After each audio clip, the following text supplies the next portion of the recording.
Hello friends, welcome to recap 10M। आज हम आपके लिए लेकर आए हैं फैंटेसी सीरीज द आइलैंड के फर्स्ट एपिसोड को। कहानी की शुरुआत में हमें बताया जाता है कि पहले एक समय था जब इंसान, देवता और डीमंस एक साथ आपस में मिलजुल कर रहा करते थे। लेकिन ये सब ज्यादा टाइम तक नहीं रहा। डीमंस पूरी दुनिया पर हुकूमत करना चाहते थे, इसलिए इन्होंने देवताओं से जंग शुरू कर दी, जिससे काफी तबाही होने लगी। ये सब रोकने के लिए एक देवता ने अपने 40 बच्चों की कुर्बानी दी। उन्होंने अपने 40 बच्चों को मूर्ति में बदलकर उन्हें ब्लड से सील कर हेल गेट के बाहर रख दिया ताकि डीमंस बाहर ना आ सकें, और हेल गेट को बंद कर दिया। ये सब शुरू से ही कोई देख रहा होता है। इसके बाद हम एक न्यूली मैरिड कपल को देखते हैं, जिसके साथ एक फोटोग्राफर भी होता है जो इन्हें यही कहानी सुना रहा होता है। ये बताता है कि देवताओं ने शांति कायम करने के लिए अपने 40 बच्चों की कुर्बानी दी और उन्हें मूर्ति में बदल दिया, जिसे डॉल हेरोबैंग कहा जाता है। और उन्होंने कुछ नकली हेरोबैंग को असली हेरोबैंग के साथ रख दिया है, जिनमें से कुछ जीजू आइलैंड पर भी हैं। इसके बाद ये डॉल हेरोबैंग के पास पहुँचते हैं, जिसे देखकर ये बहुत खुश होते हैं। फोटोग्राफर को कुछ अजीब लग रहा होता है, क्योंकि दोनों ही डॉल हेरोबैंग एक साथ रखे होते हैं और पतझड़ के मौसम में भी इन डॉल हेरोबैंग पर काई जमी हुई है। पर ये फोटोग्राफर की बातों पर ध्यान नहीं देते। ये इन्हें फोटो लेने के लिए कहता है और ये अपना कैमरा फिक्स करने के लिए चला जाता है। तभी ये लेडी कहती है कि इन्हें देखकर अजीब सा एहसास हो रहा है, ये कितने पावरफुल लग रहे हैं। तभी पीछे से हेरोबैंग टूटने लगता है और हमें किसी का हाथ दिखाया जाता है, जिसके हाथ से खून बह रहा होता है। तभी वो दोनों हेरोबैंग जमीन के नीचे चले जाते हैं और जमीन में गड्ढा हो जाता है। जब ये दोनों नीचे देखते हैं तो उनमें से डीमन सोल निकलकर इनके अंदर चली जाती है। लेकिन फोटोग्राफर ये सब नोटिस नहीं करता, क्योंकि ये अपना कैमरा फिक्स कर रहा होता है और इनके मुंह से एक डिमोनिक कीड़ा निकलता है, जिसे ये फोटोग्राफर मार देता है। इसके बाद ये आदमी डीमन बन जाता है और ये बड़ी ही बेरहमी से इस फोटोग्राफर को मार देता है। तभी एक चाकू इसके मुंह से आर पार निकल जाता है और ये वैन ने मारा है। इसके बाद हम हाई प्रीस्ट को देखते हैं, जो पेंटिंग देखता है। ये लाल होने लगती है। ये फौरन योहान को बुलाने के लिए कहता है। योहान भी एक प्रीस्ट होता है, जिसने एक लड़की को बांध रखा है। ये इसे ठीक कर रहा होता है और इस पर से भूत भगाने की कोशिश करता है। इस पर पवित्र जल डालता है, जिससे ये बहुत बुरी तरह चीखने लगती है। ये देखकर प्रीस्ट डर जाता है, जो योहान को बुलाने के लिए आया है। ये उससे कहता है कि एक बहुत बड़ी मुसीबत आ गई है, पर ये उसे हेडफोन देकर कहता है शांत रहो। फिर ये उस लड़की पर पवित्र पानी डालता है और उसे ठीक कर देता है। इसके बाद ये हाई प्रीस्ट के पास जाता है, जो इसे वही पेंटिंग दिखाते हैं। योहान उसे पेंटिंग में बनी लड़की के बारे में पूछता है। हाई प्रीस्ट बताते हैं, जब बुरी शक्तियां दुनिया को तबाह करने वाली थी तो गॉड ने इस दुनिया को बचाने के लिए इस सेवियर को भेजा था, जो दुनिया को बचाने की आखिरी उम्मीद थी,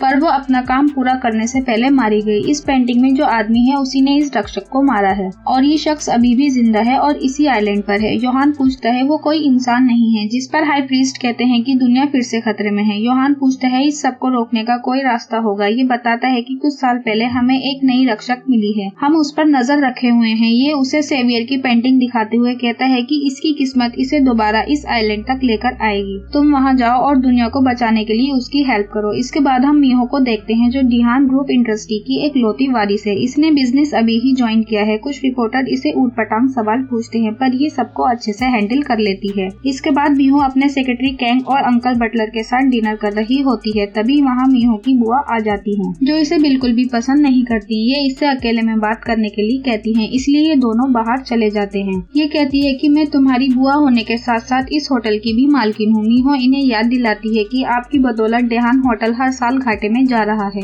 ये कहती है कि मैं इसे ऐसे नहीं छोड़ सकती। शायद आप भूल रही हैं, सीईओ वॉन तायहोन की एक लौती बेटी हूँ और आपसे ज्यादा शेयर्स मेरे पास हैं, तो उस हिसाब से मैं इस होटल की मालिक हूँ। ये सुनकर बुआ यहाँ से चली जाती है। इसके बाद मीहो कैंग से आर्ट म्यूजियम जाने के लिए कहती है। तभी एक कार काफी तेजी में इनकी कार के आगे रुकती है। कैंग जैसे ही उनके पास जाता है, ये लोग कैंग को परेशान करने लगते हैं। मीहो इन्हें अच्छा सबक सिखा देती है, पर इनमें से एक ये सब कुछ रिकॉर्ड कर लेता है और फिर वहाँ से चला जाता है। अगली सुबह सभी न्यूज चैनल इस वीडियो को गलत तरीके से दिखाते हैं, जिससे इन लोगों की काफी बदनामी हो जाती है। जब मीहो होटल पहुँचती है तो उसकी बुआ उसे बताती है कि उसकी वीडियो को लेकर उसके पिता बहुत गुस्से में है। मीहो अपने पिता को समझाने की कोशिश करती है, पर वो मीहो की एक नहीं सुनते और उसे यहाँ से कुछ दिनों के लिए दूर जाने के लिए कहते हैं। बटलर उसे तामरा जाने के लिए कहते हैं। जैसे ही ये एयरपोर्ट पहुँचती है तो सभी रिपोर्टर इसे रोक लेते हैं, पर कैंग उसे कार की चाबी देकर वहाँ से बाहर भेज देता है। जैसे ही मीहो एयरपोर्ट से बाहर कदम रखती है तो उसकी शक्ति रिलीज हो जाती है। इधर एक बूढ़ी औरत को भी मीहो के आने का एहसास हो जाता है। फिर मीहो पार्किंग एरिया में आती है। इसे कुछ आवाजें सुनाई देती हैं। जब ये कार की तरफ देखती है तो उसे वही ब्राइट डीमन मिलती है। ये मीहो को देखकर पहचान जाती है और उसे मारने के लिए उसके पीछे जाती है। ये एक कार के पीछे छिप जाती है। फिर ये अपनी उसकी कार को अनलॉक कर देती है, जिससे ये उसकी कार की ओर भागने लगती है। मौका मिलते ही मीहो वहाँ से भागने की कोशिश करती है, पर ये उसे देख लेती है और इसके पीछे आती है। मीहो जल्दी खुद को एक ट्रक के अंदर बंद कर लेती है, पर ये ट्रक तोड़कर अंदर आने की कोशिश करती है। मीहो डर की वजह से चिल्लाने लगती है। वैन को इस सब का एहसास हो जाता है। वो इसे बचाने के लिए आ जाता है और इसे मीहो से दूर फेंक देता है और इसकी अच्छी खासी धुलाई कर देता है। मीहो ये सब देख रही होती है, पर जैसे ही वैन मीहो को देखता है तो उसे देखते ही रह जाता है। इसी बीच डीमन वैन पर अटैक कर देती है। ये दोनों ट्रक के ऊपर ही लड़ने लगते हैं। मीहो काफी हैरान हो जाती है कि ये सब उसके साथ क्या हो रहा है। ये डीमन उसे मारना क्यों चाहता है और वैन उसे बचाने के लिए क्यों आया है। फिर डीमन को मारने के बाद वैन ट्रक का दरवाजा खोलता है और फिर से मीहो की अंदरूनी शक्ति रिलीज हो जाती है और वो बेहोश हो जाती है। जब इसकी आँख खुलती है तो वो वैन के बारे में पूछती है, लेकिन इन्हें कुछ नहीं पता। मीहो पूछती है कि मैं कहाँ हूँ। बटलर कहता है कि अब आप यहीं रहेंगी। ये एक होटल है जो एक पहाड़ी पर है, जहाँ का नजारा बेहद खूबसूरत है। इसके बाद हम उसी बूढ़ी औरत को देखते हैं जो वैन से मिलने के लिए आई है, जिसे मीहो का आने का एहसास हो गया था। ये वैन से कहती है कि कल रात धरती, पानी सब कुछ हिलने लगा था। चारों ओर तेज हवाएं चल रही थी। मुझे कुछ महसूस हुआ। क्या वो तामरा वापस आ गई है? क्या तुमने उसे पहचाना या उसने तुम्हें पहचान लिया? वैन मना कर देता है। ये कहती है कि शायद वो अभी सही से जागी नहीं है। वैन बताता है कि उस पर डीमन ने हमला किया था। ये बूढ़ी औरत कहती है कि उसकी किस्मत उसे यहाँ तक ले आई। फिर हमें फ्लैशबैक दिखाया जाता है जहाँ एक कबीले पर डीमंस ने हमला किया है और इस हमले से सिर्फ वैन ही बच पाया है।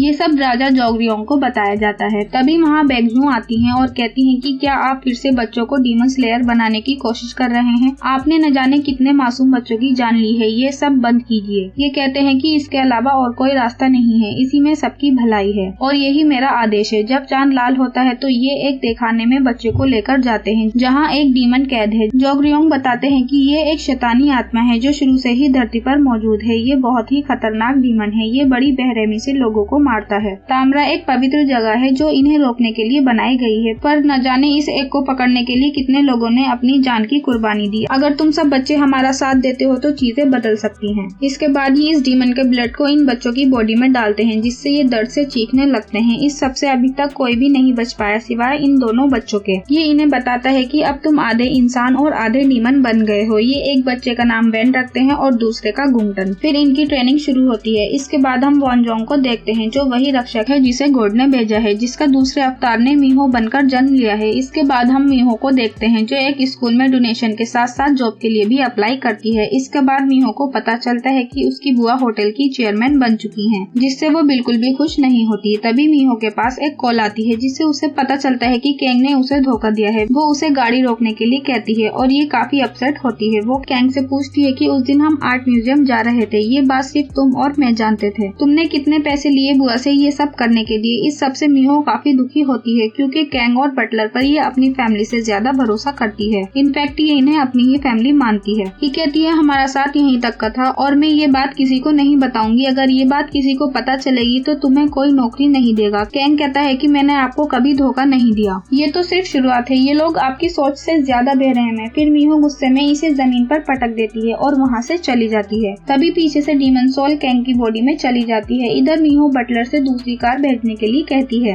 पर फोन में नेटवर्क न होने की वजह से कॉल कट हो जाती है। तभी इसके सामने कैंग आ जाता है और इससे कहता है कि तुम यहाँ से नहीं जा सकती और इसके मुंह से भी वही डिमोनिक कीड़ा निकलता है। मीहो एक किक मारकर जंगल की ओर भागती है, पर कैंग इसको पकड़ लेता है और इसे मारने वाला होता है। तभी वहाँ वैन आ जाता है और कैंग के हाथ को काट देता है, जिसे देखकर मीहो काफी डर जाती है और इसी के साथ एपिसोड का एंड हो जाता है। अगर वीडियो अच्छी लगी तो लाइक करो, कमेंट करो, सब्सक्राइब करो हमारे चैनल को। हम मिलते हैं आपसे नेक्स्ट वीडियो में। तब तक के लिए बाय बाय।